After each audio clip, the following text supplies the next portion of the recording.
Hello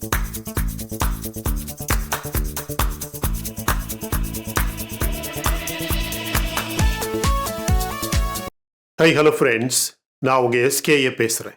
இந்த மொத்த உலகத்தில் அழிக்கப்பட வேண்டிய 2 நாடுகள் இஸ்ரேலும் இந்தியாவும் என சவுதி அரேபியா தலைமையில் 57 இஸ்லாமிய நாடுகள் OIC என்ற ஆர்கனைசேஷனில் நிறைவேற்றியுள்ள புதிய தீர்மானம். இவர்கள் நிறைவேற்றிய அந்த ஆவணம் நமக்கு இன்னைக்கு கிடைத்திருக்கு.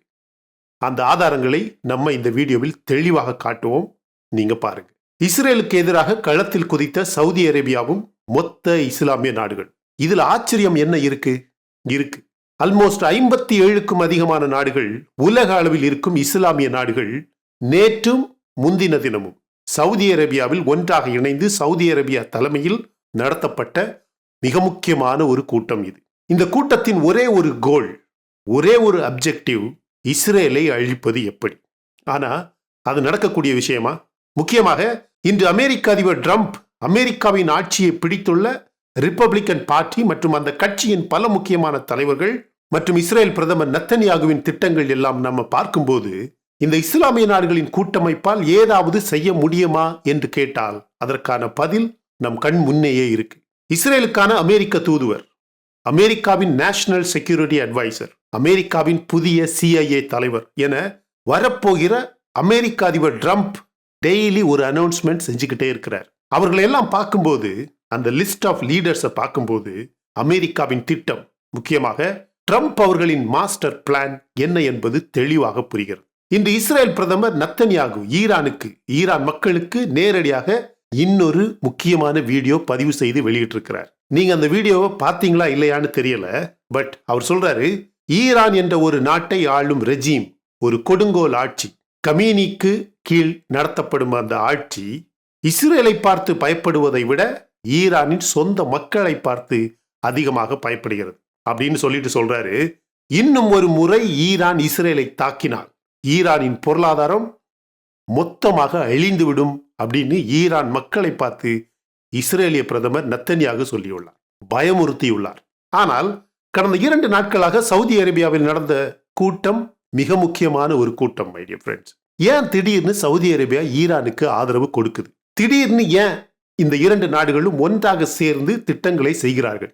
ஏன் ஈரானை ஆதரிக்கிறது, அதே நேரத்தில் இஸ்ரேலை எதிர்க்கிறது என்பதற்கான முழுமையான காரணங்கள் ரொம்பவும் ஷாக்கிங்கா இருக்கு. மை டியர் ஃப்ரெண்ட்ஸ், இந்த கூட்டத்தில் இஸ்ரேலுக்கு எதிரான நிபந்தனைகள், எச்சரிக்கைகள் மற்றும் அடுத்த கட்ட நடவடிக்கைகள் என 38 ரெசல்யூஷன்ஸ், 38 தீர்மானங்கள் இஸ்ரேலுக்கு எதிராக சவுதி தலைமையில் இந்த 57 நாடுகளால் ஒத்துக்கொள்ளப்பட்டு கையெழுத்திடப்பட்டுள்ளது கடந்த 2 நாட்களாக. பட் அதை பற்றி நம்ம பார்ப்பதற்கு முன்னாடி இந்த சவுதி அரேபியாவின் உண்மையான நிலைப்பாடு தான் என்ன?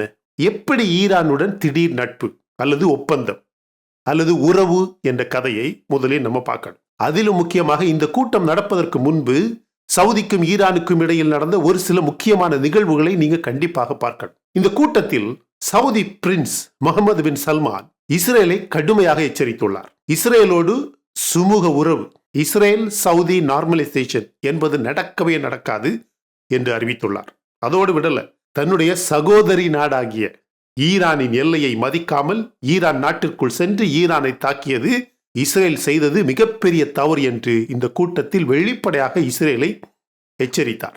எனவே ஈரானின் எல்லையை மதிக்கவில்லை, காசாவில் இனப்படுகொலை செய்கிறது, பாலஸ்தீனுக்கு தனி ஸ்டேட் அந்தஸ்து கொடுக்கப்பட வேண்டும் என்று இதே கூட்டத்தில் இந்த MBS பேசியுள்ளார்.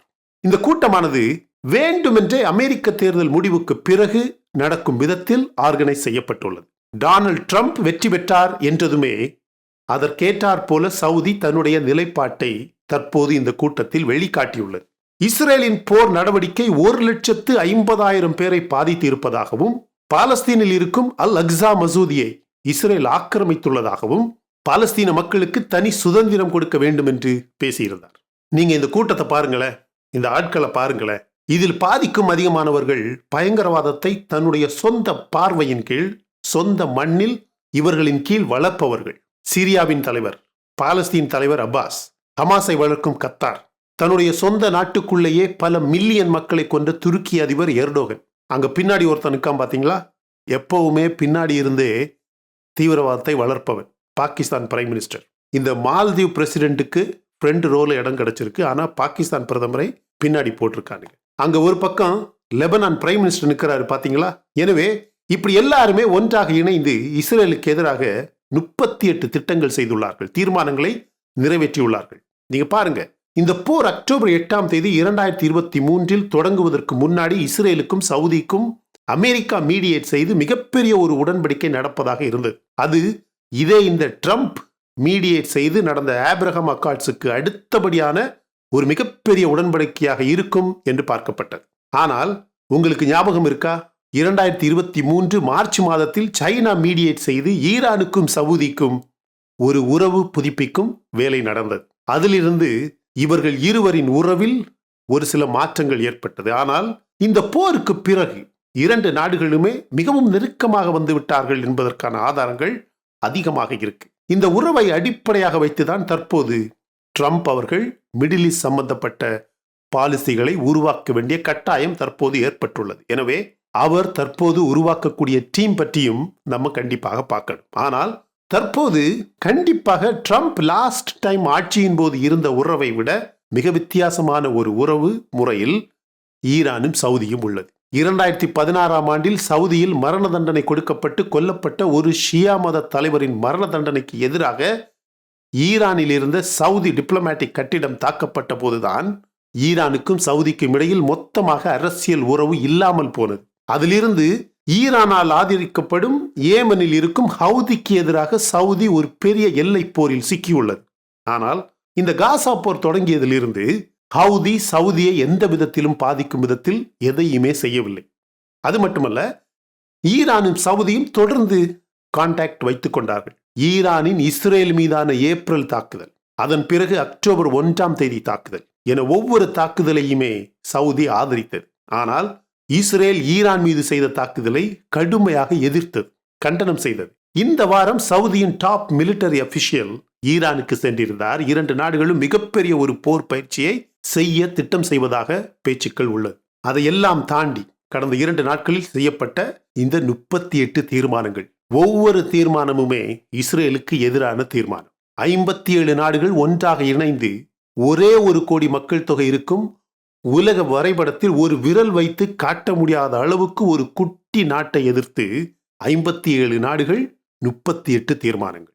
57 பெருக்கல் 38 என்று கணக்கு போட்டால் இஸ்ரேலுக்கு எதிராக 2166 தீர்மானங்கள். முடிந்த அளவுக்கு இந்த தீர்மானங்களை நீங்க சுருக்கமாக பாருங்க. 1, சவுதி அரசாட்சியின் கீழ் இந்த 57 நாடுகளும் இணைந்து இஸ்ரேலின் காசா மற்றும் லெபனான் மீதான ஆக்கிரமிப்பு போரினை கண்டிக்கிறோம். நம்பர் 2, இந்த போரினை காரணம் காட்டி ஒரு நாட்டின் எல்லை மீறி ஈரானுக்குள் சென்று ஈரானை தாக்கியதை கண்டிக்கிறோம். 3, ஐநா சபையின் சட்டத்தின் கீழ் ஐநா சபை இஸ்ரேலை கட்டாயப்படுத்தி இந்த போரினை நிறுத்த வேண்டும். காசா மற்றும் பாலஸ்தீன மக்களுக்கு மனிதாபிமான உதவிகளை உடனடியாக செய்ய வேண்டும். 4, அமெரிக்கா, ஈஜிப்ட், கத்தார் 3 நாடுகளும் எல்லா முயற்சிகளையும் செய்த பிறகும் இஸ்ரேல் ஹாஸ்டேஜ் டீலுக்கும் சீஸ்ஃபயர் டீலுக்கும் சம்மதிக்கவில்லை என்று இந்த அமைப்பால் ஒப்புக்கொள்ளப்படுகிறது. 5, சர்வதேச நீதிமன்றத்தின் ஆர்டரின் பெயரில் இஸ்ரேல் போரை நிறுத்தி காசா, லெபனான் என ஏற்பட்ட எல்லா சேதங்களுக்கும் இஸ்ரேல் நஷ்டஈடு கொடுத்து போரை நிறுத்த வேண்டும். 6, பாலஸ்தீன மக்களுக்கு ஏற்பட்ட அழிவுக்காக, கொலைகளுக்காக இஸ்ரேலை கண்டிக்கிறோம். 7, காசா ஆக்கிரமிப்பு. 8, லெபனான் ஆக்கிரமிப்பு. 9, லெபனான் பீஸ் கீப்பிங் படை மீதான தாக்குதல். 10, பாலஸ்தீன மக்கள் சொந்த பூமியை விட்டு கடத்தப்படுவது. 11, Gaza strip, Rafah border, Philadelphi corridor ஆக்கிரமிப்பு எல்லாமே கண்டிக்கப்படுகிறது. 12, ஜோர்டான் மற்றும் எகிப்து வழியாக காசா மக்களுக்கு போகும் உதவியை தடுப்பது. 13, ஐநா சபை ஆக்ஷன் எடுப்பது. 14, ஐநா சபை மற்றும் சர்வதேச நீதிமன்றம் ஆர்டர் செய்தது போலவே இஸ்ரேல் காசா மற்றும் வெஸ்ட் பேங்கில் செய்திருக்கும் ஆக்கிரமிப்பு இல்லீகல் என்று சம்மதிப்பது. 15, பாலஸ்தீனுக்கு தனி ஸ்டேட்டும் உரிமையும் கொடுத்து 1967ஆம் ஆண்டில் இருந்த எல்லை அடிப்படையில் வரலாற்று ரீதியாக அல் குட்ஸ் நகரத்தை பாலஸ்தீனின் தலைநகராக அறிவிப்பது. 16, அல் அக்ஸா மற்றும் அல் ஹராம் அல் ஷரீப் மசூதி மற்றும் புனித தளத்தில் இஸ்ரேலின் எல்லா நடவடிக்கைகளையும் தடுப்பது. 17 இந்த அல் கட்ஸ் நகரை ஆக்கிரமித்திருக்கும் இஸ்ரேலின் படை உடனடியாக வெளியேறுவது. 18 இஸ்ரேலை ஐநா சபையில் இருந்து நீக்குவது. 19 உலகம் முழுவதுமாக இருக்கும் நாடுகள் இஸ்ரேலுக்கு கொடுக்கும் ஆயுதத்தை தடை செய்து அதற்கு இந்த 57 நாடுகளும் ஐநா சபைக்கு கடிதம் எழுதுவது. 20 இன்டர்நேஷனல் கிரிமினல் கோர்ட் ஐசிசி கொடுத்த அரெஸ்ட் வாரண்டின் பேரில் இஸ்ரேல் தலைவர்களை அரசு செய்வது. 21 நிலுவையில் இருக்கும் எல்லா பாலஸ்தீனிய எல்லை பற்றிய சிக்கலை உடனடியாக சரி செய்வது. 22 பாலஸ்தீனில் இஸ்ரேலிய பொதுமக்கள் செய்யும் தாக்குதலை தடுப்பது, தண்டிப்பது, அங்கு இருக்கும் நிறுவனங்களை சாங்ஷன் செய்வது. 23 சர்வதேச நாடுகள் இந்த அல் கட்ஸ் நகரத்தை பாலஸ்தீனின் தலைநகராக அறிவிப்பது. 24 இதற்கு எல்லா அரப் மற்றும் இஸ்லாமிய நாடுகள் ஒன்று சேர்வது. 25 பாலஸ்தீனை ஒரு புதிய ஸ்டேட் என்ற முறையில் இந்த ஓஐசி குழுவில் பெர்மனன்ட் மெம்பர்ஷிப் கொடுப்பது. 26 ஐநா சபையில் மெம்பர்ஷிப் கொடுப்பது. 27 இஸ்ரேலிய அரசு தலைவர்களை சாங்ஷன் செய்வது. 28 தொடர்ந்து ஐநா சபையை அவமதிக்கும் இஸ்ரேலை தண்டிப்பது. 29 இஸ்ரேலில் ஐநா சபை மற்றும் பல அமைப்புகளுக்கும் சர்வதேச நடவடிக்கைகளுக்கு எதிராக நிறைவேற்றப்படும் திடீர் சட்டங்களை இல்லாமல் ஆக்குவது, ரத்து செய்வது. 30 இந்த 57 நாடுகளும் பணம், ஆயுதம் என எல்லா உதவிகளுமே பாலஸ்தீனுக்கு கொடுப்பது, அப்படியானால் ஹமாஸுக்கு கொடுப்பது. 31 1967 ஆண்டின் எல்லை முறைப்படி எகிப்து எல்லையை பாதுகாப்பது. 32 காசா மற்றும் லெபனானுக்கு எல்லா உதவிகளையும் அனுப்புவது. 33 சிரியாவின் எல்லையை இஸ்ரேல் மீறி கட்டிடங்கள் கட்டுவதை தடுப்பது. 34 சவுதியின் தலைமையில் தொடர்ந்து லெபனானிலும் காசாவிலும் என்ன நடக்கிறது என்பதை கவனிப்பது. 35 மற்ற மேற்கத்திய நாடுகளுக்கு அழுத்தம் கொடுப்பது. 36 கடல் எல்லைகளை இஸ்ரேலுக்கு எதிராக நிர்ணயம் செய்வது. 37 இந்த 57 நாடுகளும் பாலஸ்தீனுக்கு ஆதரவாக இஸ்ரேலுக்கு எதிராக உருவாக்கப்பட்டுள்ள இந்த உடன்படிக்கையை அந்த ஒவ்வொரு நாட்டின் சட்டங்களாக நிறைவேற்றுவது. 38 இந்த 37 நிபந்தனைகளையும் நிறைவேற்ற ஒரு புதிய கமிட்டி அமைத்து அந்த கமிட்டிக்கு சவுதி பிரின்ஸ் தலைவராகி அந்த ரிப்போர்ட் தொடர்ந்து சவுதி அரசாட்சிக்கு கொடுக்கப்பட வேண்டும். இப்படி 38 தீர்மானங்கள் நிறைவேற்றப்பட்டுள்ளது. இது எல்லாமே கடந்த 2 நாட்களில் நடந்துள்ளது. ஆனால் இந்த 57 அதிபுத்திசாலிகளுக்கு ஒரே ஒரு விஷயம் புரியாமல் போய்விட்டது. என்ன தெரியுமா மை டியர் ஃப்ரெண்ட்ஸ்? நீங்க கஷ்டப்பட்டு இந்த 38 தீர்மானங்களை எழுதிய நேரம் உண்டுனா ஒரே ஒரு நிமிடத்தில் ஒரே ஒரு வரியில் ஒரே ஒரு தீர்மானம் எழுதியிருக்கலாம். எனது இந்த 57 நாடுகளும் பயங்கரவாதத்தை பயன்படுத்தி இஸ்ரேலை அழிக்க வேண்டும் அப்படின்னு ஒரே ஒரு தீர்மானம் போதுமானது.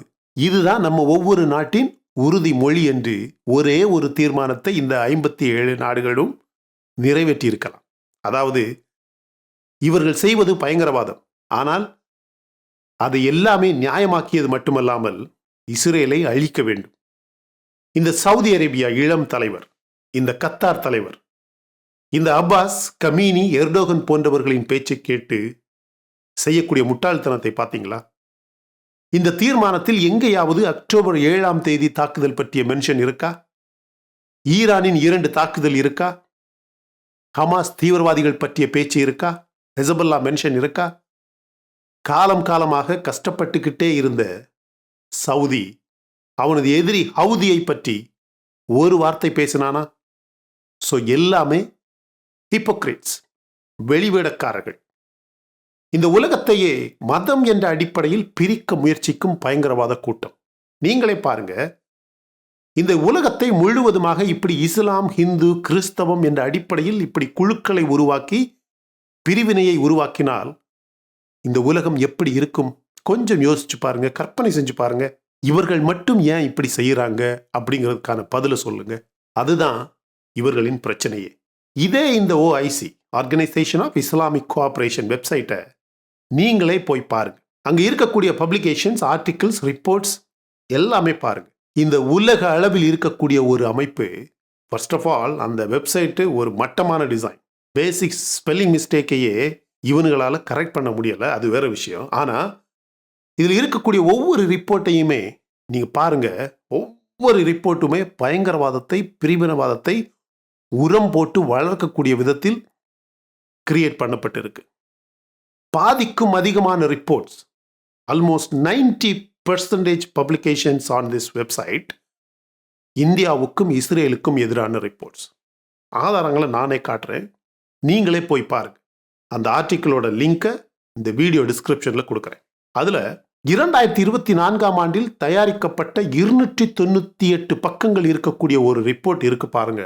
அந்த ரிப்போர்ட்டை பார்த்தாலே எவ்வளவு கொடூரமாக இருக்கு அப்படின்னு நம்ப முடியாது. அந்த அளவுக்கு பயங்கரவாதத்தை தூண்டக்கூடிய விதத்தில் அந்த ரிப்போர்ட்ஸ் இருக்கு. நீங்களே அந்த ரிப்போர்ட்டை போய் பாருங்க. உலகத்தில் இந்த 57 நாடுகளை தவிர வேற எல்லா நாடுகளுமே அழிக்கப்பட வேண்டிய நாடுகள். அதிலும் முக்கியமாக 2 நாடுகள், இஸ்ரேல் அண்ட் இந்தியா. அவர்கள் வெளிப்படையாகவே டாக்குமெண்ட் செய்திருப்பது OICக்கு 2 எதிரிகள், இந்தியாவும் இஸ்ரேலும். நீங்க அந்த 298 பக்கங்களையும் தொடர்ந்து படிக்க வேண்டாம். ஆனால் அதில் இருக்கக்கூடிய ஒவ்வொரு கிராஃப்ஸ், டேட்டா பாயிண்ட்ஸ், அதில் இருக்கக்கூடிய ஒவ்வொரு படங்கள், இந்தியா பாகிஸ்தான் பிரிந்த காலத்திலிருந்து பாபர் மசூதி சிக்கல், இந்தியாவின் அரசியல் கட்சிகள், ஒரு சில அரசியல் தலைவர்கள், இந்தியாவின் ஒரு சில சட்டங்கள், ஒரு சில மாநிலங்களில் நிறைவேற்றப்படும் சட்டங்கள், ஒரு சில மாநிலங்களில் முதலமைச்சர்கள் பேசக்கூடிய பேச்சுக்கள், ஆக மொத்தம் இந்தியா அழிக்கப்பட வேண்டிய ஒரு நாடு, இஸ்ரேல் அழிக்கப்பட வேண்டிய ஒரு நாடு. இது இந்த சவுதி தலைமை தாங்கக்கூடிய OIC என்ற ஒரு அமைப்பின் இந்த 57 நாடுகள் கையெழுத்திட்ட ஒரு ஆவணம் இது. அந்த ஆவணத்தில் தெளிவாக சொல்லப்பட்டுள்ளது, இந்த உலகத்திலேயே இஸ்லாமிய மக்கள் அதிகமாக கொல்லப்படுவது இந்தியாவிலும் இஸ்ரேலிலும். அடுத்தபடியாக இந்த 57 நாடுகளை தவிர ஒவ்வொரு நாடாக வரிசைப்படுத்தப்பட்டுள்ளது. இப்படிப்பட்ட நாடுகளோடு இந்தியா போன்ற தர்ம பிரபு வியாபாரம் செய்யலாமா? ஆயில் வாங்கலாமா? இவனுங்களை மதிக்கலாமா? இவர்களுக்கு, இந்த சவுதிக்கும் கத்தாருக்கும் சரியான கூட்டல் கழித்தல் கணக்கு தெரியாது மை டியர் ஃப்ரெண்ட்ஸ்.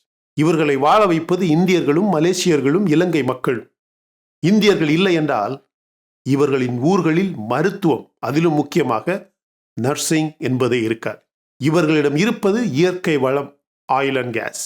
ஆனால் அதை விற்பதில் கூட்டல் கழித்தல் கணக்கு பார்த்து லாபம் காட்டுவது நமது நாட்டு மக்கள்.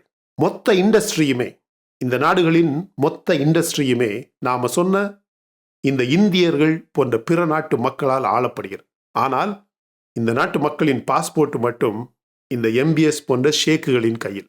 ஆனால் இவர்களின் கணக்குப்படி இந்த உலகத்தில் அழிக்கப்பட வேண்டிய நாடு இந்தியாவும் இஸ்ரேலும். இந்தியர்களை ஒரு இனமாக பாவித்தால் இந்த உலகத்திலேயே 2 நல்ல இறையாண்மை உள்ள ஞானம் மிகுந்த 2 இனம் உண்டு என்றால் அது யூதர்களும் இந்தியர்களும். எனவேதான் இந்த முட்டாள்களுக்கு இந்த 2 இனங்களையும் பிடிப்பதில்லை. For Pentagon chief, Trump taps Fox News host who said US must stand by strong ally Israel. இந்த பீட் ஹெக்ஸேத் உலகத்திலேயே நல்ல இனம் யூதர்கள் தான் என்று சொன்னவர் தான் இன்னைக்கு பென்டகனோட சீஃபாக ட்ரம்ப் செலக்ட் பண்ணியிருக்கிறார். Trump nominates former national intelligence director to be the CIA chief. Trump announces real estate investor Stephen Witkoff will be his special envoy to Mid East. இவர் அமெரிக்க அதிபர் பைடன் இஸ்ரேலுக்கு எதிராகவே எல்லா நடவடிக்கைகளையும் செய்கிறார் என்றும், இஸ்ரேலின் தோல்விக்காக பைடன் திட்டம் செய்கிறார் என்று தொடர்ந்து பேசியவர். அவர் ட்ரம்பின் மிடில் ஈஸ்ட் பகுதிக்கான ஸ்பெஷல் என்வாய் என்று ட்ரம்ப் அறிவித்துள்ளார். US military says it struck Syria weapons depot that belongs to Iran-backed militia. Trump picks settlement backer Mike Huckabee as next US ambassador to Israel.